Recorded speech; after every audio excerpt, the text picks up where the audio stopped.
with their Halloween costumes. So kind of like I'm sitting in this.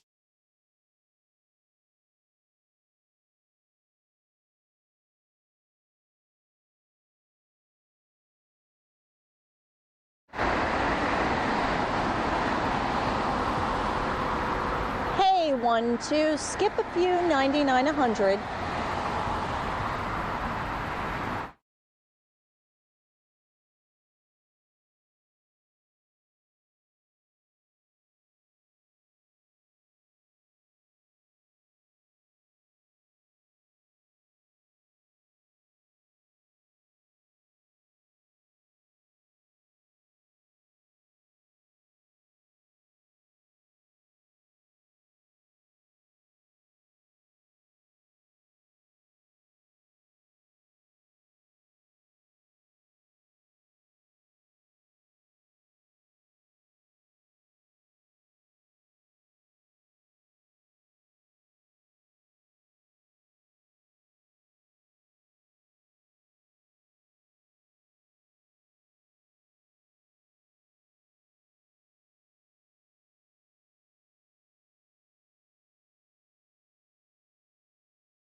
For a moment, but that was just on my dinner break. While my mom is here from California, I try to, do something with her each day so she's not just sitting home alone all by herself. So her mom looks like a teenager.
Fox 5 News at 10 starts right now.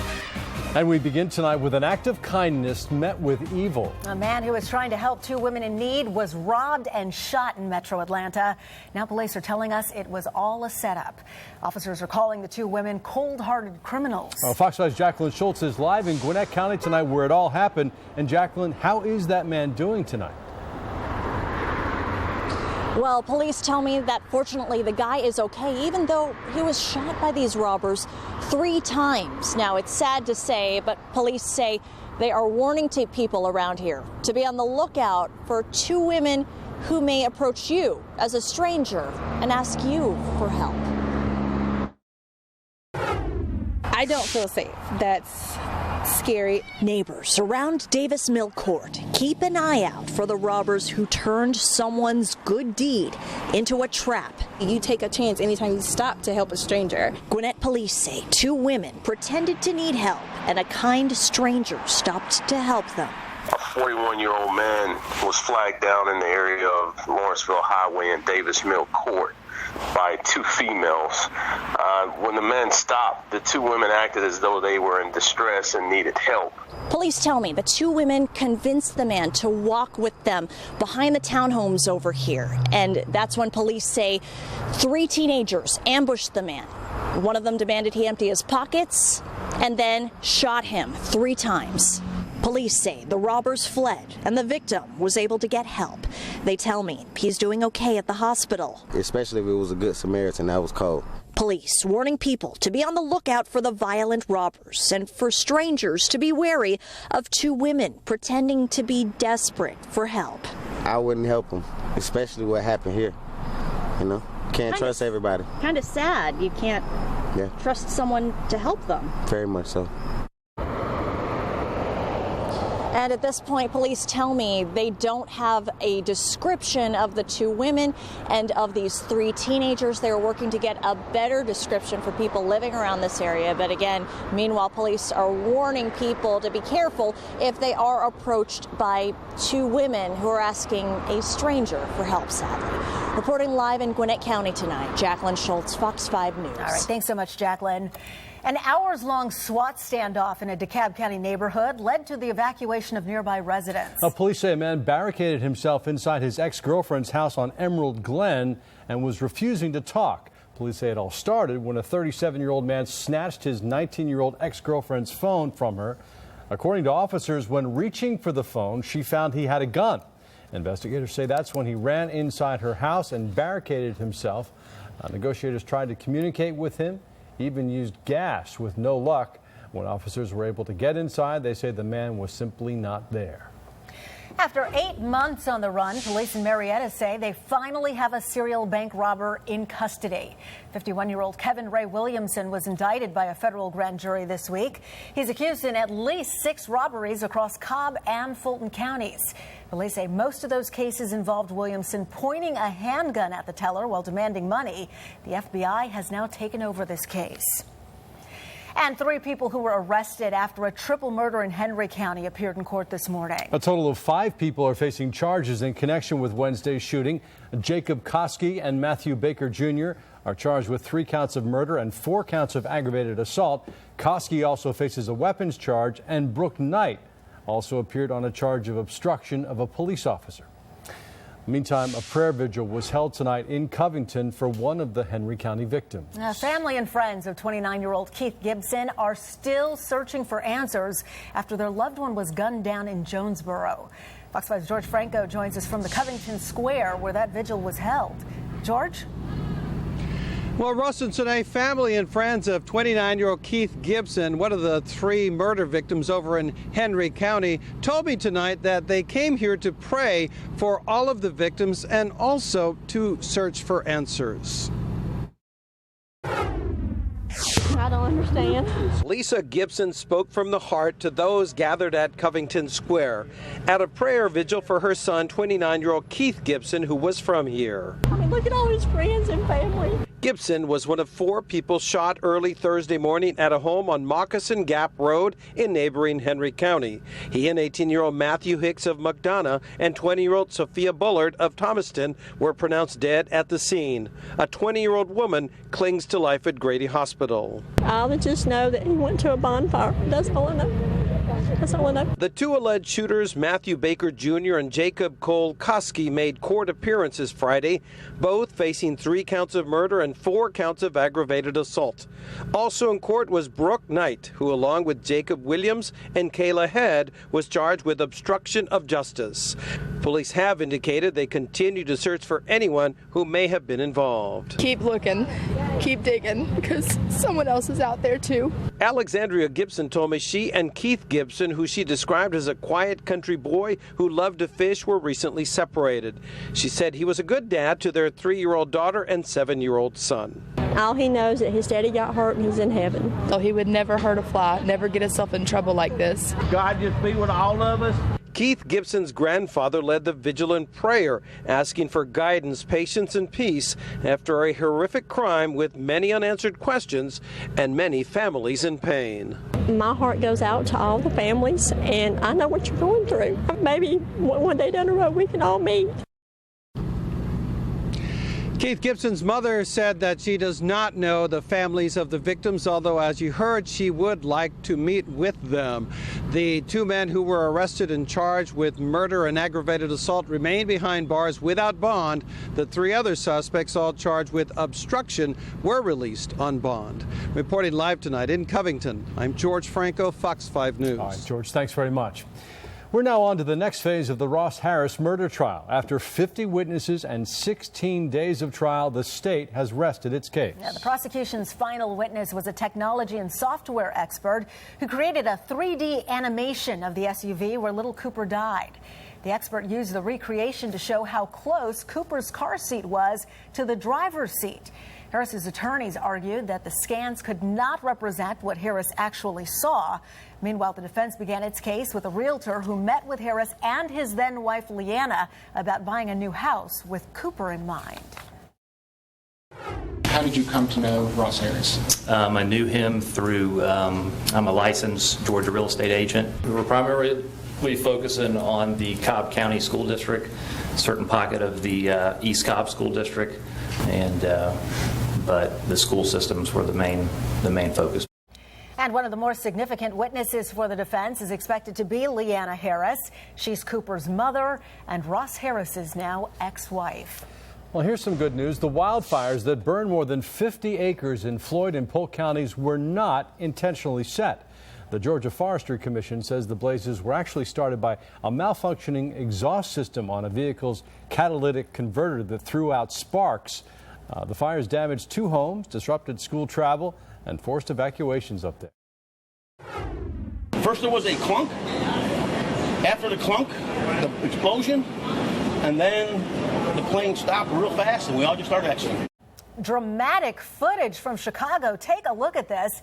This is where an American Airlines jet caught fire on the runway. A lot of smoke there. The plane leaving for Miami when it was forced to abort takeoff tonight. 7 passengers and a flight attendant were taken to the hospital with minor injuries. Now, 170 people were on board when an engine reportedly caught fire on the right wing. That billowing black smoke could be seen rising above the runway as emergency vehicles raced to the scene.